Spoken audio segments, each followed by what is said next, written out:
ఈ వీడియో వచ్చేసరికి 3, 4 days back video. మా హస్బెండ్ అలాగే వాళ్ళ కొలీగ్స్ సేఫ్‌గా రీచ్ అయిన తర్వాతే వీడియో పోస్ట్ చేయాలి అనుకున్నాను. అందుకే కొంచెం లేట్ అయింది.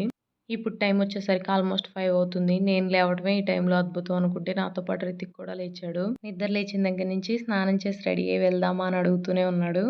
ఇంతకీ ఎక్కడికంటే ఈరోజు మా హస్బెండ్‌ని కలవడానికి వెళ్తున్నాము. తను చెన్నై నుంచి నార్త్ సైడ్ షిఫ్ట్ అవుతున్నాడు. ఒక 3 ఇయర్స్ కోసం.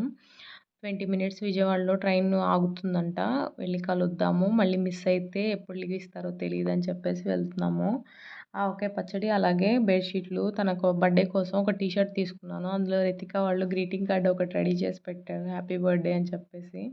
అండ్ తనకు కావాల్సిన కొన్ని థింగ్స్ కూడా పెట్టాను. ఇదొచ్చేసరికి తన బర్త్‌డే కోసం అని చెప్పేసి ఈసారి ఆర్డర్ చేసి రింగ్ చేయించితే తను బర్త్‌డేకి రావడం కుదరలేదు. అందుకని నేను తీసుకెళ్తున్నాను. ఊరికే ఉండకుండా తగిలించేశాను. ఆ తర్వాత ఇది చాలా కష్టమైంది రావడం బయటికి. రితిక్‌ని నేను ఉంచేసుకుంటాను. ఇది రావట్లేదని చెప్తున్నాను. వద్దు ఇది డ్యాడీ కోసం అని చెప్తున్నాడు. తర్వాత కొంచెం కష్టమైనా సరే తీసేసా అనమాట. తర్వాత మార్క్స్ కూడా అలానే ఉండిపోయినాయి. మేము బయలుదేరేసరికి ఆల్మోస్ట్ ఆ రోజు 8:00 అయిపోయింది. ఆ రోజే ఆంధ్రాలో ప్రమాణ స్వీకారం అయ్యేసరికి చాలా లేట్ అయింది ట్రాఫిక్‌లో విజయవాడలో. కాకపోతే కొంచెం గట్టిగా అనుకుని వెళ్ళడం వల్లో ఏమో గానీ టైంకి అందాము. మేము ట్రాఫిక్‌లో ఉండంగానే మా హస్బెండ్ కొన్ని థింగ్స్ తనకి అవసరమైనవి చెప్పారనమాట. అవన్నీ తీసుకునేసరికి ఆల్మోస్ట్ 11:30 అయింది. 12 కల్లా ప్లాట్‌ఫామ్ మీదకి ట్రైన్ వస్తుందని చెప్పారు. తర్వాత అన్నీ తీసుకొని చాలా హడావిడిగా బయలుదేరి వెళ్ళామనమాట. మేము మళ్ళీ స్టేషన్‌కి వెళ్ళాక కాల్ చేసాము. ట్రైన్ ఒక చోట ఆగింది. ఆల్మోస్ట్ 3, 4 అవర్స్ పడుతుంది. నేను మళ్ళీ విజయవాడ స్టేషన్‌కి రావడానికని చెప్పారు. సో, ఇంక మేము థింగ్స్ అన్నీ వెనక పెట్టేసి దుర్గమ్మ దర్శనం కోసం అని చెప్పేసి టెంపుల్‌కి వెళ్ళిపోయాము. దర్శనం కొంచెం ఆ రోజు ఫాస్ట్‌గానే అయిపోయింది. మామూలుగా అయితే కొంచెం రష్ ఉండొచ్చు అనుకున్నాము. ఎందుకంటే ఈరోజే ప్రమాణ స్వీకారం కదా! అటు అయిపోయిన తర్వాత అందరూ వచ్చి దర్శనం చేసుకుంటారని. బట్ మా లక్ కొద్దీ కొంచెం ఫాస్ట్‌గా అయిపోయిందనమాట. అయిపోయిన వెంటనే ఇంకా కిందకొచ్చిన తర్వాత రితిక ఏదో బొమ్మలు అడిగింది. నేను తర్వాత కొనిపిస్తానులే అంటే వెళ్ళి పక్కకెళ్ళి కూర్చుందనమాట. గొడవ చేయదు, ఏడవదు. కానీ సైలెంట్‌గా పక్కకెళ్ళిపోతుంది. అండ్ నేను, రితిక, తేజ ముందే వచ్చేసాము. అక్క, బావ అలాగే రితిక్ కొంచెం నిదానంగా నడుచుకుంటూ వస్తున్నారు. రితిక్ అయితే ఇంక నడవనని చెప్పేసి పైకెక్కి కూర్చున్నాడంట కోతిలాగా.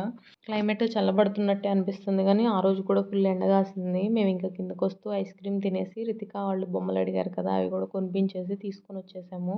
ట్రైన్ లేట్ అయినా సరే ఇంకా స్టేషన్‌కి వెళ్ళి వెయిట్ చేద్దాం కదా అని చెప్పేసి స్టేషన్‌కి వెళ్ళిపోయామనమాట. 7 ఇయర్స్ బ్యాక్ అనుకుంటా మా హస్బెండ్ నేను రితికని క్యారీ చేస్తూ అమ్మ వాళ్ళ ఇంట్లో ఉన్నప్పుడు నవంబర్‌లో పూణే వెళ్ళి హైదరాబాద్‌కి జనవరిలో వస్తూ ఒక 5 అవర్స్ కోసం సత్తెనపల్లిలో దిగి ఇంటికొచ్చారు. వీలైతే రేపు మళ్ళీ లీవ్ తీసుకొని ఒక 30 డేస్ వస్తాను అని చెప్పారు. అప్పుడు అంత రిస్క్ తీసుకోవడం ఎందుకు అని అనిపించింది. బట్ ఈరోజు నేను రియలైజ్ అయ్యాను. ఎందుకంటే 20 మినిట్స్ ఆగుతుంది ట్రైన్ అని చెప్పినా సరే మేము మార్నింగ్ 5కి లేచి బయలుదేరి వచ్చామనమాట.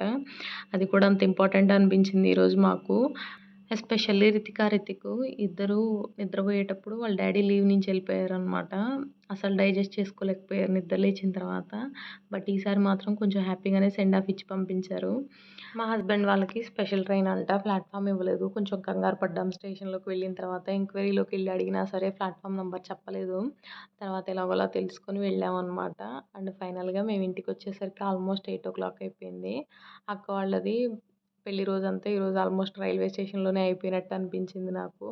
అందుకని ఇంటికొచ్చిన తర్వాత అలసిపోయి ఏం చేసే ఓపిక లేదు ఎవరికీ. బట్ తేజ మాత్రం ఊరుకోలేదు. డెకరేషన్ అని, కేక్ అని ఏదేదో కావాలని అడిగాడు. సో, అలానే కొంచెం ఓపిక తెచ్చుకుంది అక్క అయితే రెడీ అయింది. అండ్ చిన్నగా కేక్ కట్ చేసి బయట నుంచే ఫుడ్ తెచ్చుకున్నాం ఆ రోజుకైతే. అండ్ ఈరోజైతే మాకిలా గడిచింది. ఈ వీడియోకి ఇంతే. వీడియో గనక మీకు నచ్చినట్లయితే వీడియోని లైక్ చేయండి. ఛానల్ సబ్స్క్రైబ్ చేసుకోండి.